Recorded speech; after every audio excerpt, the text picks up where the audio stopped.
আসসালামু আলাইকুম রহমতুল্লাহ। হ্যালো দর্শক, আমি এখন আছি গহরডাঙ্গা মাদ্রাসার সুউচ্চ ভবন 6 তলার উপরে। আপনারা আমার ভিডিওতে দেখতে পাচ্ছেন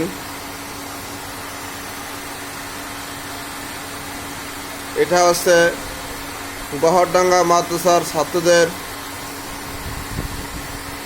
খাবার পানির মেশিন। এই মেশিন থেকে ছাত্রদেরকে পরিষ্কার পানি সাপ্লাই দেওয়া হয়। কয়েক লক্ষ টাকা খরচ করে এই মেশিন বানানো হয়েছে।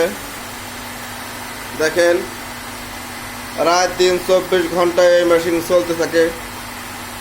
গহরডাঙ্গা প্রায় 3,500 মতো ছাত্রছাত্রী আছে, পুরুষ মহিলা মিলে। এই 3,500 ছাত্রছাত্রী এই পানি তারা পান করে। এছাড়াও গহরডাঙ্গা গ্রামের লোকজনও এখান থেকে পানি পান করে থাকে। ওই যে দেখতেছেন আমার ভিডিওতে, ছাত্রদের জন্য গহরডাঙ্গা মাদ্রাসা থেকে আপ্রাণ চেষ্টা করা হয় কিভাবে ছাত্রদেরকে ভালো খাবার, ভালো পরিবেশে রাখা যায়। দেখেন। আসসালামু আলাইকুম রহমতুল্লাহ।